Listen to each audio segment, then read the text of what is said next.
So it is an absolutely beautiful morning here in South Georgia. I was working down in these woods before daylight, and when I came out, it wasn't nearly as foggy, and you could see like the sun was trying to come up, and then we had a full moon sitting down on the other side, so it was kind of cool to be between the two. Um, a lot of rain last night, so everything's really dripping, soaking wet, and I'm trying to wrap up my day so I can go home and take me a little nap. So we're not in a tree. Clearly, we're on the ground, but it's that time of year where we're spending more time on the ground than in the trees. But I had the opportunity the other day, um, and I'll probably break it up into several different videos, to have a conversation with a friend of mine who's retiring after 37 years. And that was a pretty cool um, experience.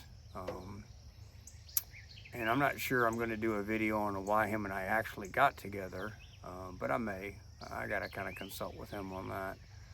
But part of that conversation, for about several hours of our 3 hours that we just stood at the backs of our truck just talking, was about retirement. And I was trying to give him some pointers. You know, uh, I didn't really get any pointers, and I didn't really go asking for any pointers.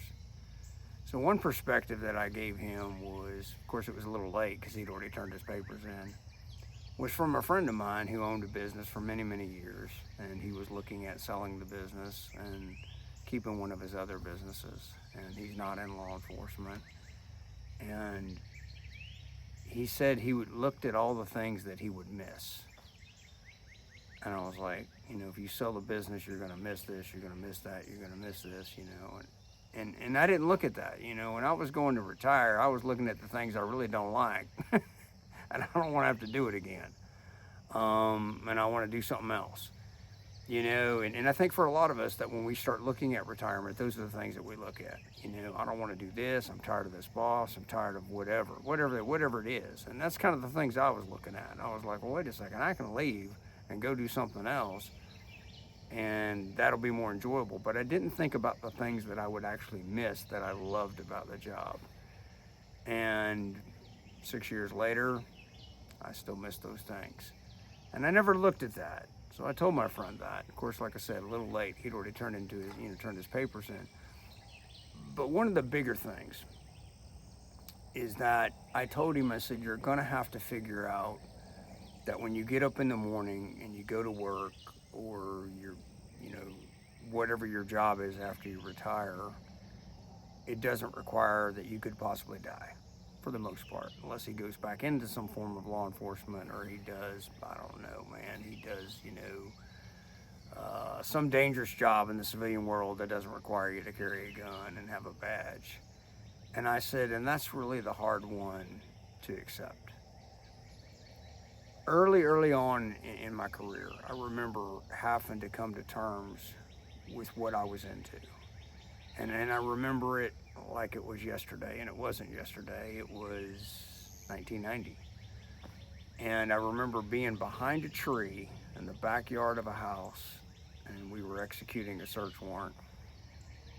And I had my gun drawn, and we were all sneaking up to this house. And it was like, holy crap, this is real. It wasn't me and my buddy growing up, running down the creek bed, playing Army, as we used to call it, God bless, but I'll say Marine, playing Marine. And, no, it was real. And at some point behind that tree, I had to come to terms with that. And I had to say, you know what? This is the job you've chosen, and there's some things that could go wrong here, and are you good with it? I'm like, yeah, I'm good with it. And then it became that adapted type of mindset. And when the phone rang, or anytime you did anything, you knew that there was that possibility. So then you start to live in this mindset of like short term. Like, well, it could happen, it may not happen, and it's just a hard mindset to break. And so 6 years later, do I still have that same mindset? I do. And that's what I was telling my friend. I said, you got to realize, bud, that, yeah, crap goes wrong. People die all the time. but like your day-to-day activities should not have to wake up in the morning and digest that pill that says, hey, today may be the day. And that's pretty much the video, is that part of the reason I wrote the fourth book was to help people with retirement, the retirement process. Unfortunately, people don't read much anymore. But it really is critical to, our first responders that retire, and it's a game changer. My friend was really smart the way he did it. He's doing a gradual thing where he had like 2 days off a week, and then he worked 3 days. My work, it wasn't able to do that, but some works will do that. So they kind of wean you off. And he was able to wean off of that, and he started to figure out like things that he could do and, things that he's wanting to do and going, crap, this is pretty cool. I've got time to do this, or I've got time to do that. For me, it was more like just cold turkey, like you just wake up one day and boom, you're done. Don't recommend that. I really don't. And even in the civilian world, my dentist did the same thing. He just kind of gradually, and then your body says, hey, I kind of like having 3 days off. This is cool. I like 3 days to be able to do what I want to do. But not waking up every morning digesting that pill, it's hard. Because you just wake up and it's something that you've learned to accept, and now it's like, well, that's not a possibility. So for any of you out there that are thinking about retiring, one, before you put your paperwork in, before you punch the button like I did, think about all the things that you would miss, that you just absolutely know that you won't get that from that job. Think about that before you make any decisions. And then when you do make that decision, you know what? I'm going to go. Think about going, okay, how do I reprogram? For my friend, 37 years. For me, it was 30 years. How do I reprogram my brain? I don't think you can. You might have some success.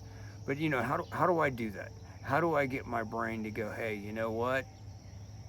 I'm going out the door today, and there's a high probability that I will come home. For years and years and years and years, if I was working on a project at the house, I wanted to have our workbench clean in our shop, no tools left out, nothing. Why? Because I always thought there might be a probability that I would never get back and be able to do that. Now, is that my OCD? Not really. What it is I didn't want our boys or my wife to have to go, hey, he was right in the middle of this, he never finished that. I didn't want them to have to deal with that crap. That mindset is really, really hard to kind of alter and change. Now when I get up in the morning, I've been out half the night working. What I do now, is there a chance that something could go wrong out here? I've had it go wrong for me. But for the most part, it's nothing like it was for 30 years. And it's just a different pill to digest. And that might be the title of the video. So I'm gonna buzz you around. No heavy video today, down and dirty. Hopefully some people like that. And not a lot of emotion, just pure facts, man. Think about the things that you will miss. Not so much all the stuff that pisses you off and you're like, I don't want to do it anymore. So we're down here in a little bottom. Beautiful day here in South Georgia. All right, so as you can see, we're down here in a little bottom. Foggy morning. Got one of my favorite trucks, our 2004 Dodge Diesel. And we're working. Fixing to head back down in them woods there. And just everything's dripping. It's been so dry in South Georgia for so long that, man, it's just nice to see everything greening up.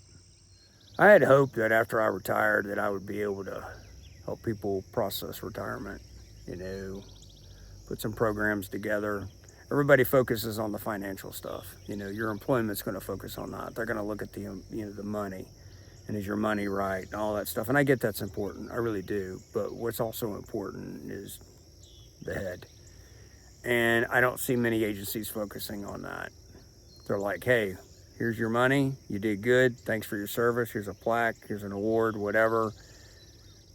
They don't wonder why the suicide rate is so high for first responders. They just don't really look into that. And part of the reason is because you're headed down a pretty slippery slope, and there is a transitional period. And, you know, that was one of my hopes, was that I would be able to help people with that. Just point a few things out that people just literally don't think about. You know, they're just thinking about, I can get the hell out of here and I don't have to do this anymore because there's all these things I don't like and I'm getting kind of tired. They don't think about that massive change to your lifestyle of 30, 37 years. They don't think about that. And for me, I definitely thought about it. And it really drives me to want to help people get through that process. And the reason I wrote the fourth book was, it was like, hey, if somebody can read all this crap and realize that I got through it, then maybe they're like, hey, I can get through this too.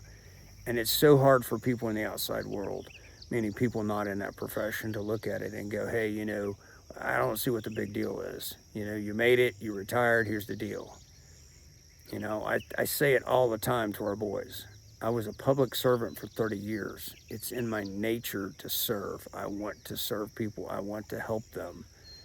You know, and when we started our business, it was really tough because I'm like, well, I'll just do that. Well, you know, now we have a business. I'm not a public servant, you know, but I still see myself serving out here, helping people with a unique problem that many people can't do, and there's some oddity to it.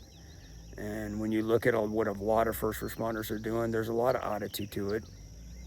And it takes a unique mindset, skill set to do a job that is drastically changing every minute, every day. And unfortunately, with that job, is a tremendous amount of luggage, a lot of luggage. And that's where a guy like me wants to come in and try to help people process that luggage. Because I promise you, the 30 years is back there, but it's with me every day. And I'm still processing some of the junk after 30 years. So enough flip-flopping, I gotta get back to work. You all have a great day. Spread the love, not the hate. And feedback, people, we love it. Don't get enough of it. Just tell us we're getting close to something. Take care.